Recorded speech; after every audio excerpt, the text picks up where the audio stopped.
On June 1st, 2013, I went to the 72nd Annual Conference of the American Humanist Association at the beautiful Bahia Resort Hotel in San Diego, California. I wasn't speaking at that event. I was there on my own, and it was my second time to attend. In 2012, the conference was held at the Sheraton in New Orleans and was quite a posh affair, wherein I got to meet some very interesting people. This event was quite the elegant extravaganza too, and there were plenty of interesting speakers, but to be honest, I really only went for one of them. I wanted to meet Richard Leakey. I had some correspondence with Richard and Maeve Leakey a decade or so ago, but I never had an opportunity to meet either one in person.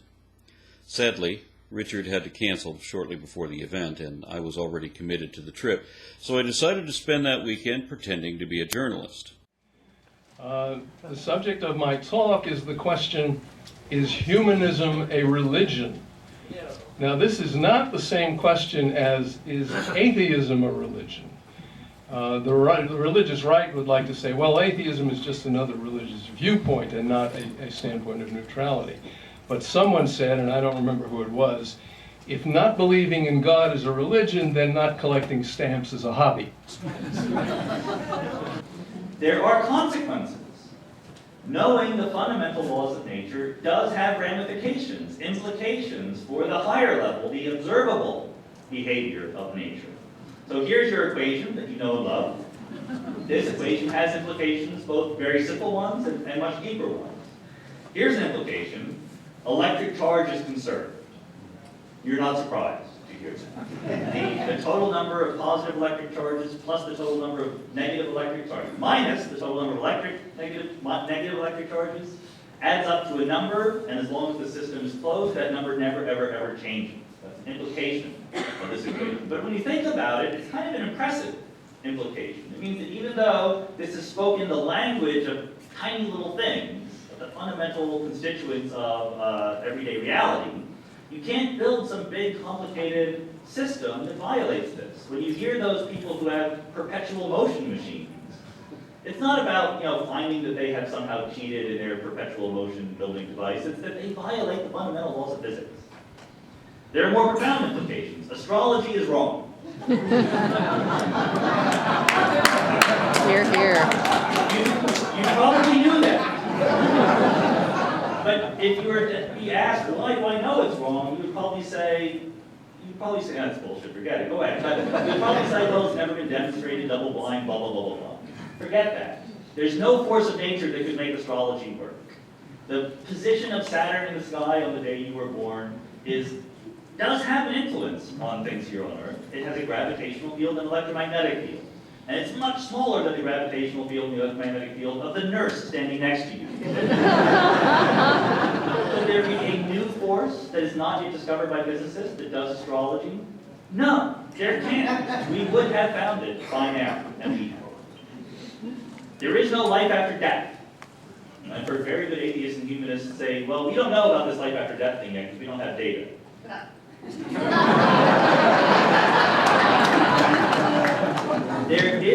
If you believe that quantum field theory is correct, and you want to believe in life after death, there has to be some way for the information about your immortal soul to be carried outside your body and to hold together in a coherent way and then land in some other organism at some other time. There's no way. There are no particles of which your soul could be made. There are no interactions that could carry that information away. You don't need to worry about this question. We know the answer.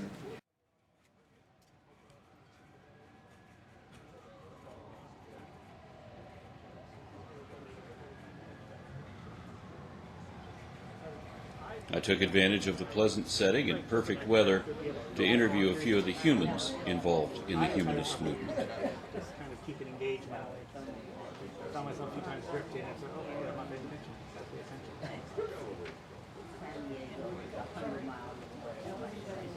attention. Black Americans are still the most religious, particularly Black American women in this country. It's a struggle. You see the younger generations, probably because of more education, coming to atheism, but it's still very much a struggle. It's still seen as turning your back on your culture. So there's a lot of apprehension to atheism. So I think that's the biggest setback. And then again, you have this cultural thing where atheism is seen as the white thing to do. You're turning your back on you're not black anymore, basically, if you're an atheist. There's an attachment because people don't discuss how we got to where we are today. It's kind of like, well, we wouldn't have gotten over the Jim Crow South had it not been for the black church, had it not been for God. And that, for a number of reasons, is interchanged, and it shouldn't be. The black church and God are two absolutely different things. The black church was available to us so that we could meet without being harassed. It was a place where we were able to disseminate information to the community without being harassed by violent mobs, violent white mobs. So that's why we have a hard time severing our religious indoctrination from our culture. As far as slavery is concerned, I mean, I don't think it's widely understood that slavery is the reason that we were Christians. I think that a lot of people believe that that Christianity got us out of slavery, but they don't take a step back to say, okay, well, how did we become Christians? Or it's believed that we were always Christians because, for whatever reason. I think that there's just a lot of miseducation as to our history. So I think that's the bigger issue. In the most recent talk that I gave, I criticized Christianity as being a means of manipulation of slaves. It is. It absolutely is. There's nothing incorrect about that statement. It's a wonderful way to enslave people.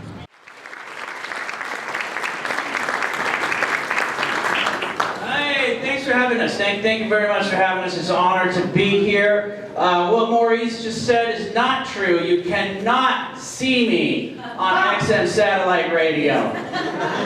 I don't know, unless maybe you have some new fancy device I'm not aware of. How are you guys this evening?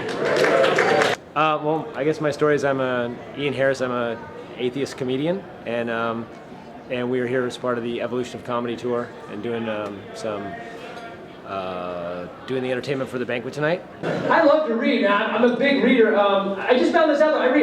I've never read a fiction book in my entire life. Is that weird? I only read nonfiction. I read all the time, and I only read nonfiction. Is that weird? It's weird, right? My favorite subject is religion, so I guess it's okay, because I guess I read a lot of nonfiction books about fictional books. So that counts, I guess. But I was in the bookstore the other day, they have a book in there called Christianity for Dummies. And I was like, oh, the irony. Right? And and my story is that I'm trying to be one of the forefront, the leaders of comedy doing atheist comedy. I mean, I know there's Ricky Gervais and there's Tim Minchin and there's some great comics out there, but I'm trying to do specifically skepticism and atheism in comedy. And I just taped my first hour special called Critical and Thinking, which we're in negotiation with some networks and trying to bring it to the mainstream via laughter. That's what I'm doing. So I believe in globalism, not nationalism. Okay. The country of my birth is a country that I was born into. That's all. That's what it all means to me.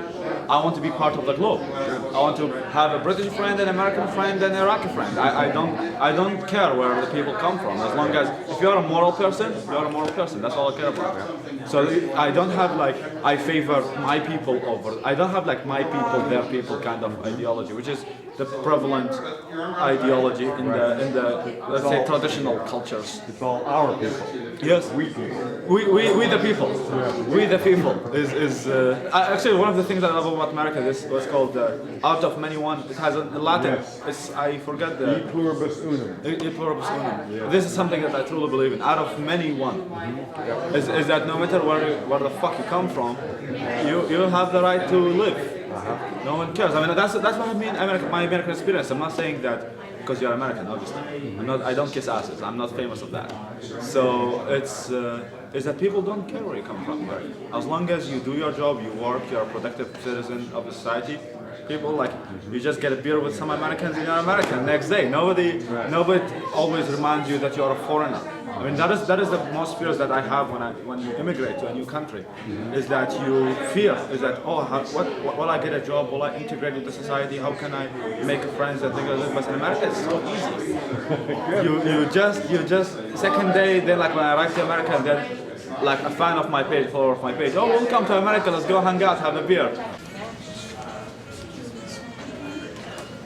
So the video just started? Yep. And you're gonna cut it and do editing later on, right? Yep. Out of context and everything. It's no, really. I mean, I'm very. I don't know if I like to brag about myself. I don't like to brag about myself. Well, but the. Why don't you start? Tell me how you got to this country or how you got involved in all this, because remember, people they don't know who you are yet. Yeah, sure. Okay. I mean, so let me ask you. So what brings you here? One word would be freedom. So where are you coming from? Iraq. Okay. What was your situation that prompted this move? Is that but since my birth, I've always found problem with belonging to something that you have not chosen. That something goes out of your choice. That you belong. There is something bigger than you. There is something more important than you as an individual. You are a part of a group the moment that you are born. Like the moment you are born in Iraq, you are a part of, you are a Muslim because your parents are, or you belong to a society of Muslims. So it's put on your birth certificate. One day after you are born, they have given you labels on what you should believe in and what groups you should be part of. The moment you are born, like in the birth certificate of the Iraqis who are born after 1991, which I was born in 1991, that was after the first Gulf War, is that you are a part of the Quds army, which is that you are somehow part of an army that should liberate Palestine. And that all goes as you are a property. You are not. You do not. There is no self-worth. There's no concept of that individuals or humans have rights. Have a right to choose. At least have the right of freedom of speech, freedom of thought, freedom of religion. I got a lot of friends that are Christian. I have a friend who always wants to argue with me. He comes to my house, right? And he looks through all my books, and he's looking at my books, and this is what has happened. He looks through, and he sees I have the God delusion, right? And he goes, Richard Dawkins, do you like that? I go, yeah. He goes, that guy's a moron. I go, really? He's like an evolutionary biologist, he's an author, he's a professor. Hardly a moron. You may not agree with him, but that doesn't make him a moron. And he goes, hey, he's got nothing to say, man. He's got no new arguments. Like, really? I'd love to hear you refute one of his arguments.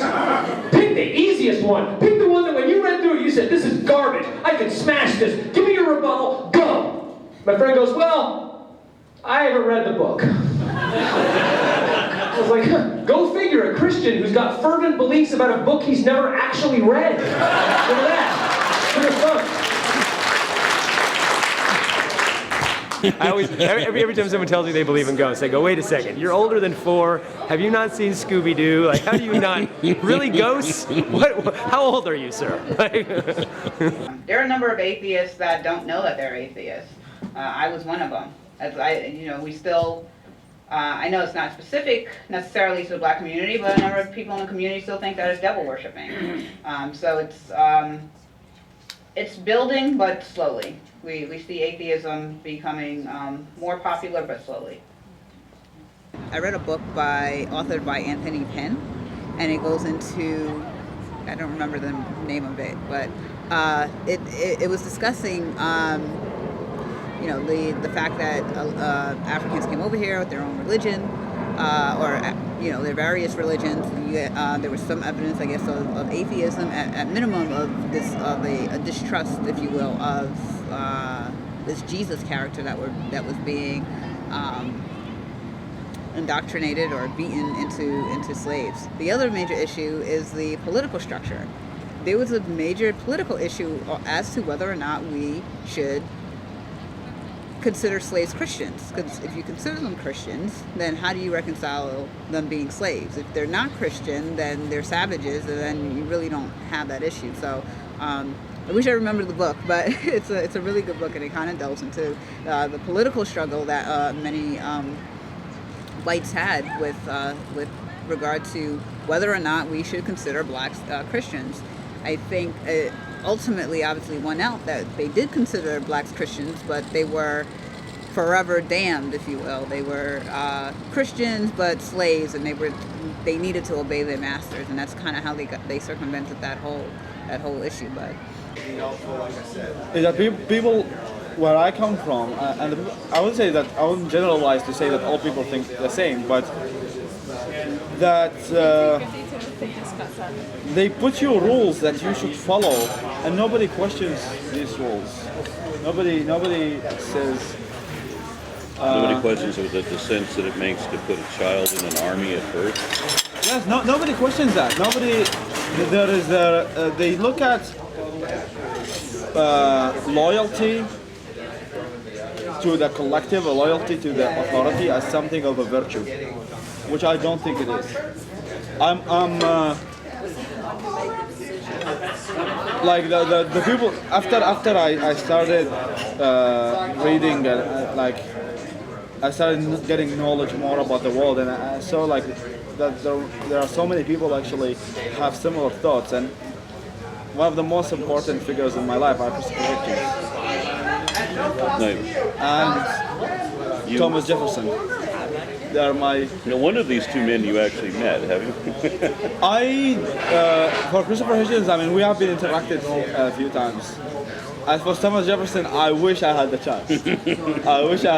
But I mean, Thomas Jefferson to me is. That's why sometimes I identify myself politically as Jeffersonian, because I want to make myself distinct from people who have some thought that Jeffersonian agreed on, but they put with it some packages like social conservatism and dogmatism and stuff like this, which I don't think that the founding fathers of the United States in any sense advocated for. It's sad. It's horrible. We even recently, not necessarily dealing with religion, but dealing with the Cheerios commercial that ended up getting, from my understanding, got pulled. And the whole big issue was you had an interracial family, and a number of the posters went berserk. You had a white woman and a black father, adorable child goes and the most adorable thing. If they were two parents of the same ethnicity or the same racial background, no one would be saying anything else. The catalyst what took me out of Iraq would be the danger. I mean, the dangerous situation for being a minority. That's number one. Is to have a different set of thoughts than other people, and that was at the beginning. And at the end was one of the major factors that I wanted to escape the country in the first place. That it's dangerous to have an unpopular idea in a nation of dogmatism, and you can see these effects of dogmatism on a daily basis in the Civil War. Whenever you hear news about Sunnis killing Shias, these are the effects of dogmatism in your eyes. Is that you have your own brain, and you want to develop, and you want to evolve yourself, and you want to be more educated, be more active, and make the world a better place. And then there's these obstacles that there are two delusional people killing each other, and you're stuck in the middle.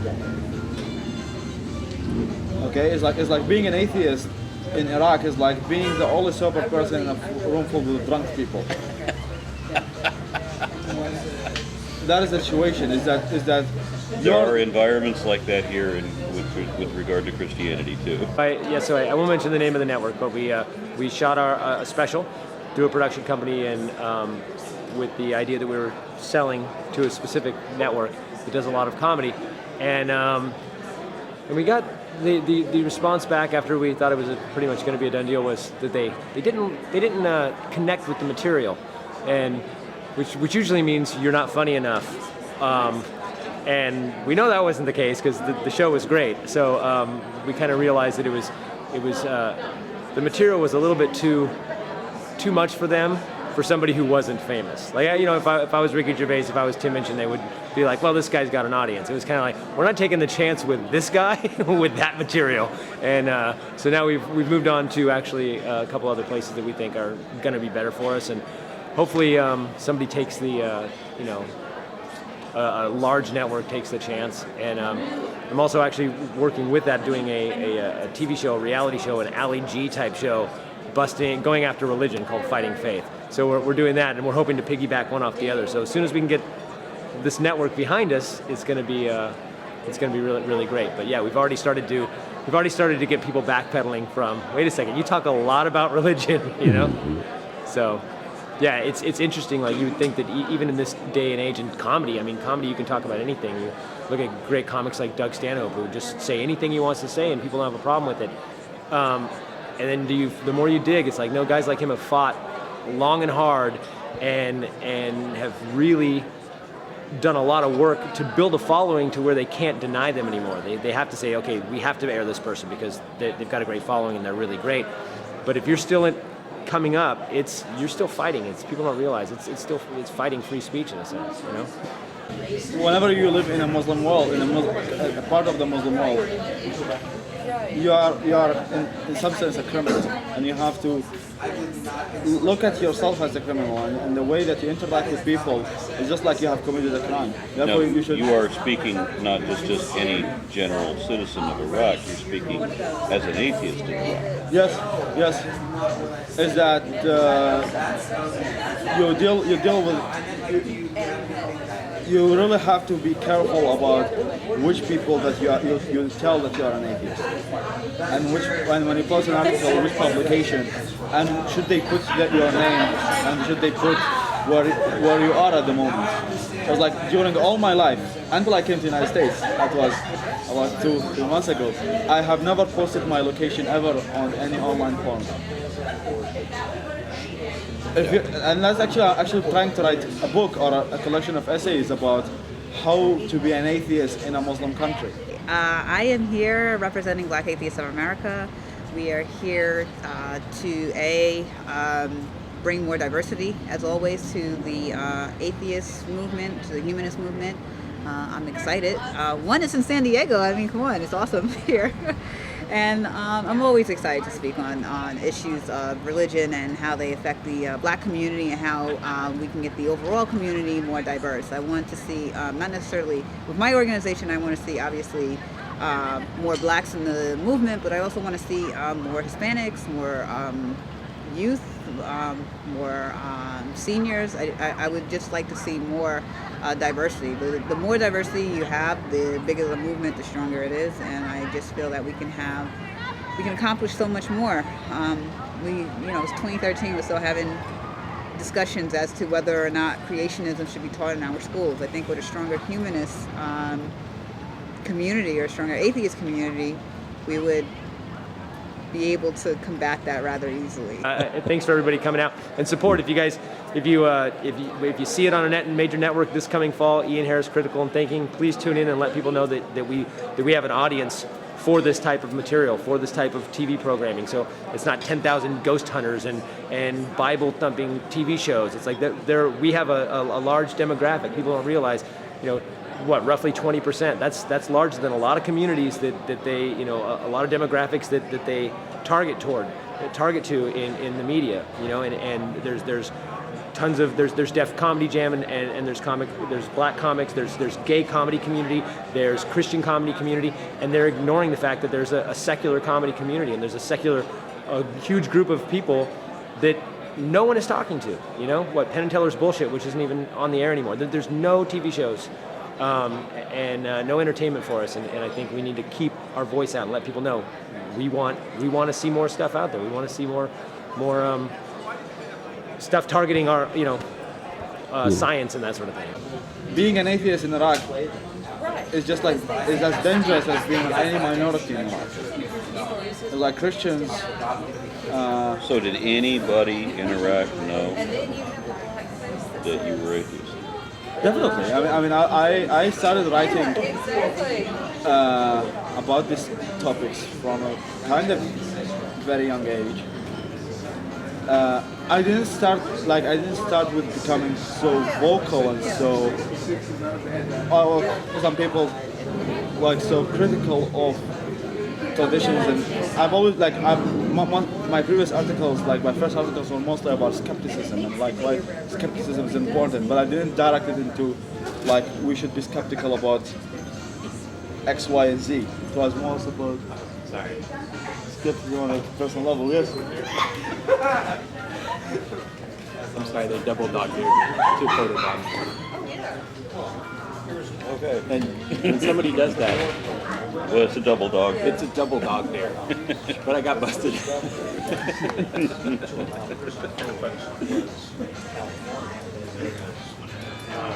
Okay, we'll try to resume Yeah, we should resume. with some decorum.